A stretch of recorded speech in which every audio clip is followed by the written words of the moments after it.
Hello. Yeah, good morning, students.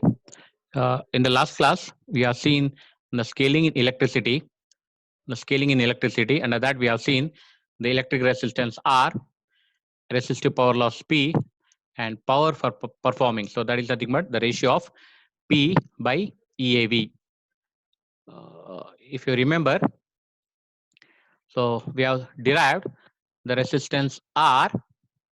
It is directly proportional to L to the power minus 1, L to the power minus 1, and power loss P, it is directly proportional to L to the power 1, L to the power 1, and the ratio of P by E average. So P by average. So this is nothing but the power for performing. It is directly proportional to L to the power minus 2. L to the power minus 2. So what is the meaning of this? So the ratio, the power for performing, so that is nothing but the ratio of P by EAV. It is directly proportional to L to the power minus 2. So that means 10 times reduction in the size of the power supply will lead to 100 times greater power loss due to increase in the resistivity. So that means, so if I want to design a microsystem, if I want to design a microsystem with reduced power supply, so what will happen is my power loss will increase. The power loss will increase. Say, suppose if I am reducing the size of the power supply by a factor 10, under that condition, my power loss would increase by 100 times. So that is the meaning of P by EAV. It is directly proportional to L to the power minus 1. That is nothing but power for performing a desired function. The power per performing. So that is nothing but P by EAV. Power for performing the desired function will decrease by 100 times if I am reducing the size by a factor of 10. So this we have seen in the last class. So this is scaling with respect to electricity. So now if I come to today's class, now what I need to do is I need to do the scaling in fluid mechanics. I need to do the scaling in fluid dynamics. So for that, what I'll do is, again here, I'll start with the basics. Again here, what I'll do is, so I'll take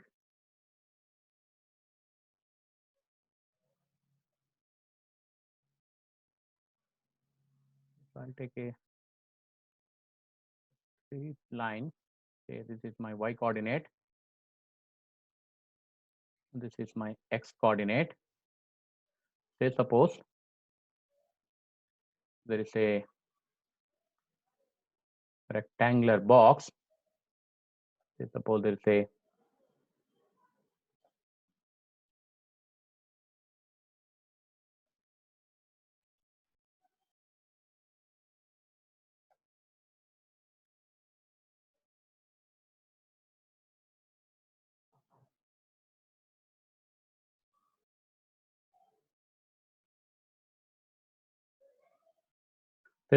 rectangular box. Now this rectangular box is filled with oil.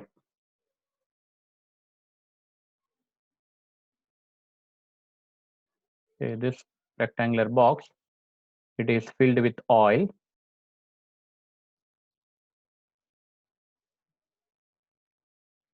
And this rectangular box has an area,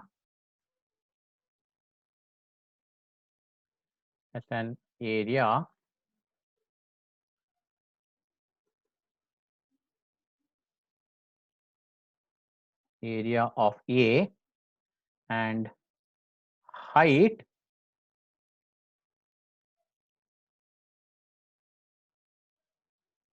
height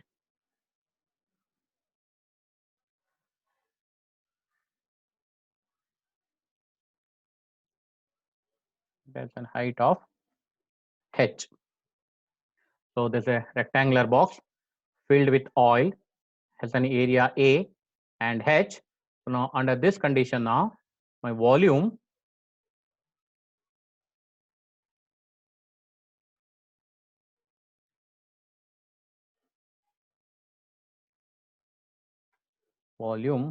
V is nothing but area into height. So now this is the volume of the fluid. This is the volume of the fluid. So now say that now this is in the rectangular shape. So this is in the rectangular shape.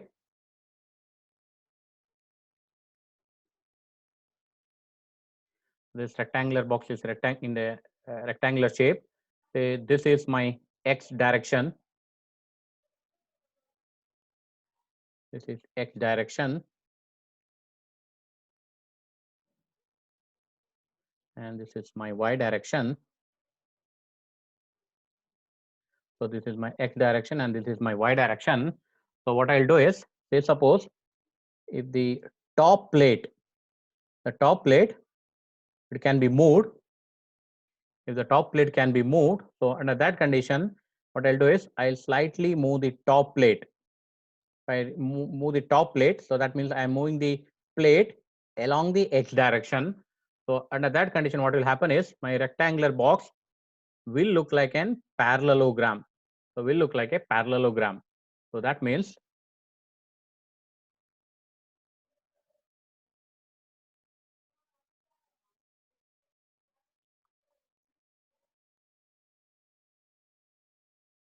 to look like a parallelogram.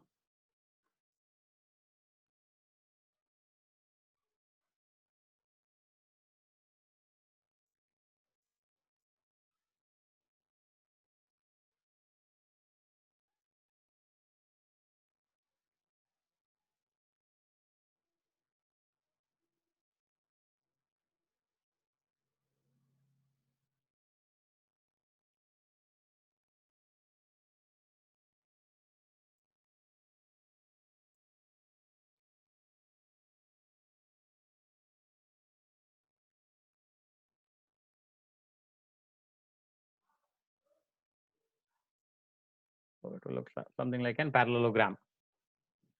So now what I'm doing is, so I moved the top plate. I moved the top plate so that this rectangular shape will become a parallelogram. So under that, what I'm doing is, I'm applying a shear force.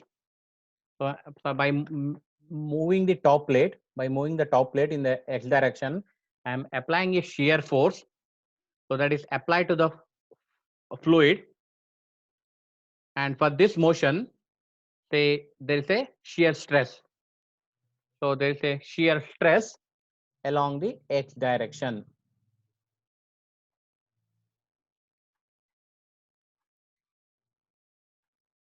There's a shear stress. There's a shear stress. So what I've done is, so originally it was in the rectangular shape. In the rectangular shape, this rectangular container was filled with oil. Next, what I'll do is, I'll move the top plate. I'll move the top plate in the x direction. And if I move the top plate in the x direction, the rectangular box will feel like there's an shear stress. There's a shear stress falling on the rectangular box, or in other words, there's a shear stress falling onto the fluid. So for this, there's a shear stress. There's a shear stress along the x direction. So now the action of the shear force on the fluid result in an instantaneous velocity, will result in an instantaneous velocity. So that is maximum at the top of the box and minimum at the bottom of the box, rectangular box. So because of the shear stress, there is a instantaneous velocity. So that is maximum on the top and minimum at the bottom. Now because of this, now what will happen is, so now there is a volumetric fluid flow. So there's a volumetric fluid flow in the rectangular box or in the rectangular container. And what is that volumetric fluid flow that I need to derive?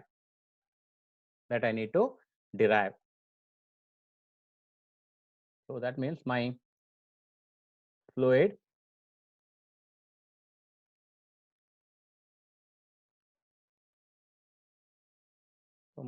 will be flowing in this direction now because of the shear stress. Now, what is this volumetric fluid flow that I need to derive now? So, what is this volumetric fluid flow that I need to derive? So, for that, what I'll do is,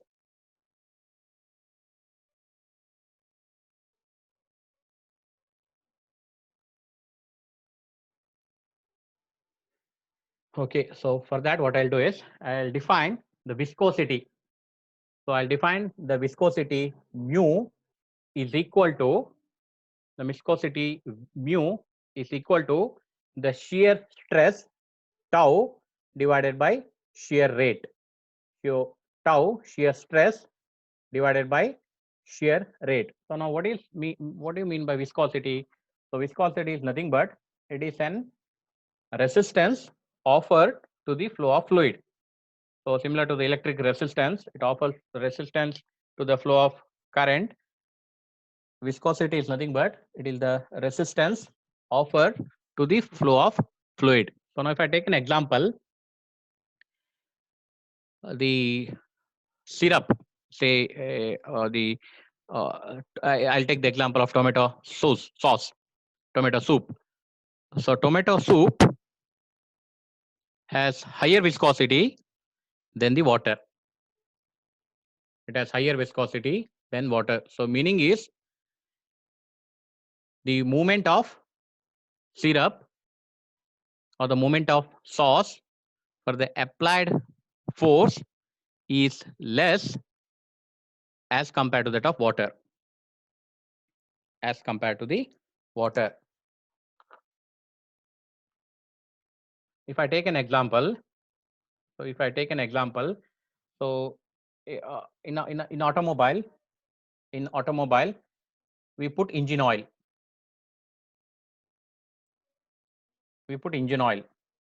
So the fresh engine oil has low viscosity. The fresh engine oil has the low viscosity. So maybe after 2000 or 3000 kilometer of running, the engine oil will become thick. So that means its viscosity has increased. Originally, when I put a fresh oil into the engine, its viscosity will be low. And after a 2000 or 3000 kilometer, this viscosity will increase. So that means engine oil will become thick. And if the engine oil becomes thick, its circulation inside the engine is very slow. The circulation of the oil inside the engine is very slow. Or in other words, more force is required to circulate the engine oil inside the engine. So that is why. So maybe after 2000 kilometer or 3000 kilometer of running, we change the engine oil. And if you see that engine oil, it will become very thick. It will become very thick. So that is the importance of the viscosity. So it is nothing but the ratio of shear stress to shear rate. So now if I take the volumetric fluid flow, the volumetric fluid flow Q is nothing but AS into V average. So what is AS? AS is nothing but the cross-sectional area, and V average is the average velocity of the fluid. Average velocity of the fluid. So next what I'll do is, so this is the general equation for the rate of volumetric fluid flow. The volumetric fluid flow Q is nothing but the product of cross-sectional area into average velocity of the fluid. So next what I'll do is, I'll take a circular tube now. So I'll take a circular tube.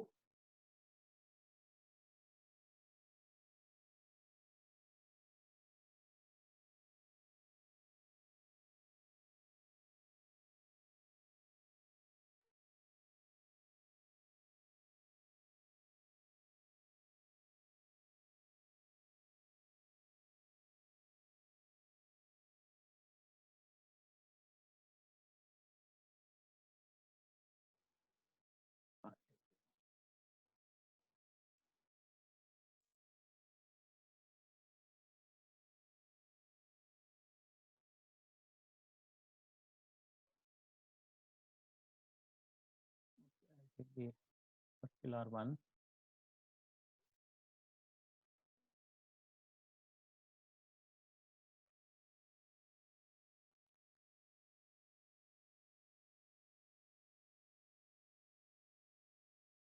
So this is a circular tube. So this say has a length. This has a length of L. This has a length of L and the area. Sorry, the radius.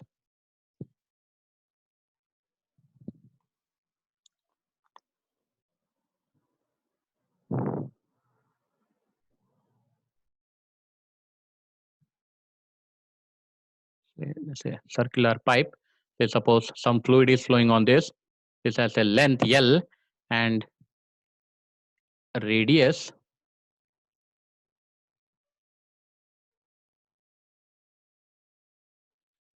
A. It has a radius A. So that means this is the radius A. This is nothing but my radius A.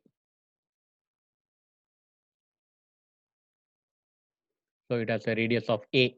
So this A radius A, length L, and because of this fluid flowing, say there is a pressure drop. The pressure drop of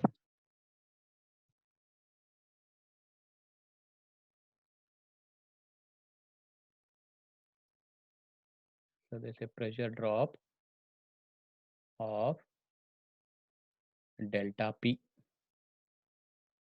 So there's a pressure drop of delta P means, so now there is a small circular tube of length L and radius A, and because of some fluid flowing in the tube, in the circular tube, so there is a pressure drop. I'll take it as delta P. There's a pressure drop of delta P.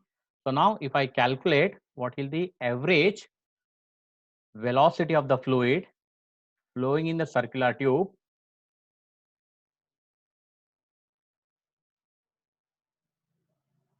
so the average velocity of fluid flowing in the circular tube is nothing but Q divided by pi a square. And what is Q? Q is nothing but the volumetric fluid flow. So the volumetric fluid flow Q is equal to pi a to the power 4 into delta P divided by 8 mu L.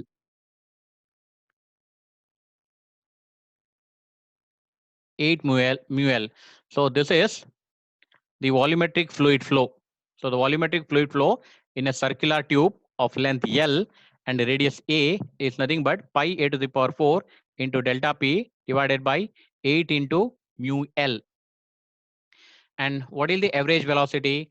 The average velocity of the fluid flow, V average, is nothing but Q divided by pi a square. So now if I take the pressure drop per unit length, the pressure drop per unit length, so that is nothing but I'll pressure drop delta P per unit length. If I calculate pressure drop per unit length, if I calculate, so that is nothing but the rearranging this equation and substituting V average, that is equal to Q divided by pi a square, or Q equal to V average into pi a square. So that will be 8 mu L V average divided by a square. So this is nothing but the pressure drop per unit length of the tube. So now from the equation 1 and 2, what is that equation 1? Equation 1 is nothing but the rate of volumetric fluid flow, and the equation 2 is nothing but the pressure drop per unit length. So what I can conclude is,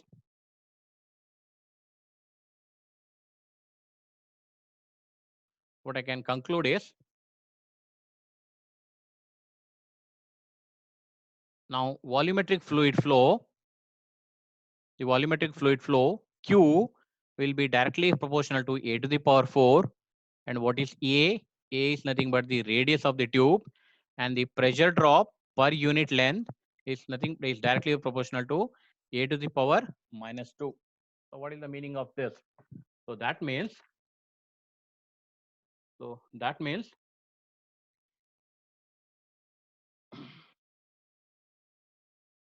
so the volumetric fluid flow, will, if I'm reducing a radius by a factor 4, say if I'm reducing the radius by a factor of 10, the volumetric fluid flow will reduce by a factor of 10 to the power 4. 10 to the power 4. So that means 10,000 times. 10,000 times there's a change in the volumetric fluid flow. Similarly, if I change the radius by a factor of 10, so that under that condition, the pressure drop per unit length, will increase. So this is very important, will increase by 10 to the, by a factor of 8 to the power minus 2. So that means if the reduction factor is 10, the pressure drop per unit length will increase by 100 times. The pressure drop per unit length will increase by 100 times. So if I take still on the micro scale, the pressure drop per unit length will be directly proportional to L to the power minus 3. So that means if I reduce the size by a factor of 10, the pressure drop will increase by a factor of 1000. The pressure drop per unit length will increase by a factor of 10. So now this is the scaling in fluid mechanics. The scaling in fluid mechanics. Okay, so what I've done is, so I've taken a circular tube of length L, and there's a pressure drop of delta P. So as a result of this, what will happen? So this equation you need to remember, need not derive. So the volumetric fluid flow Q is equal to pi A to the power 4 into delta P divided by 8 into mu L, which leads to Q equal to A to the power 4, Q A to the power 4. So that means if the radius is reduced by a factor of 10, the volumetric fluid flow will reduce by 10,000 times. So similarly, the pressure drop per unit length will be A to the power minus 3. So this is in terms of micro scale. So that means 10 times reduction in the radius, 1000 times increase in the pressure drop per unit length. 10,000 times increase in the pressure drop per unit length.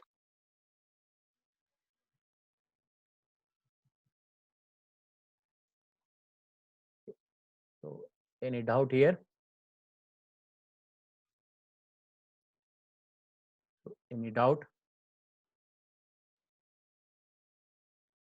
Okay. So what you have done is, so first we have defined the, we have taken the example of the rectangular tube or rectangular container filled with the oil.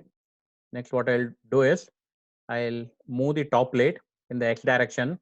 So because of this, there's a shear force acting on the fluid. Because of that, there's a shear stress along the X direction. Now, because of this shear stress, there is a instantaneous velocity. That instantaneous velocity will be maximum at the top of the plate and minimum at the bottom of the plate. So as a result, the volumetric fluid flow Q will be the product of cross-sectional area into the average velocity of the fluid. So next, the average velocity of the fluid. So next, what I have done is I have taken the circular tube of length L, the radius A, and the pressure drop of delta P. And what I have done is I have scaled the volumetric fluid flow in terms of the radius.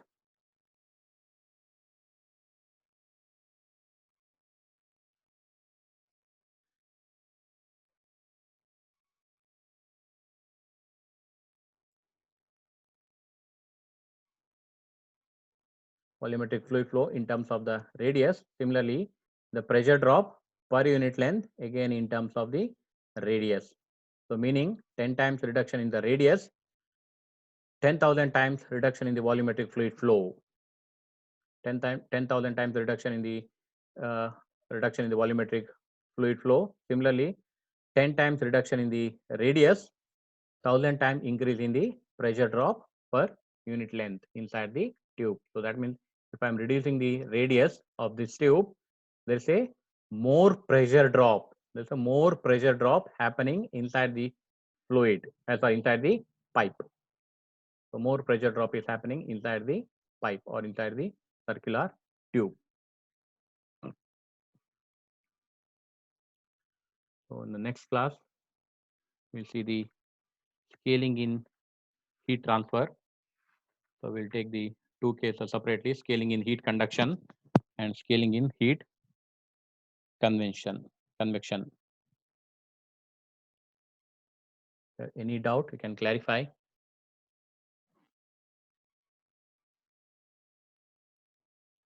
Otherwise, we'll stop here only. So any doubt you can clarify?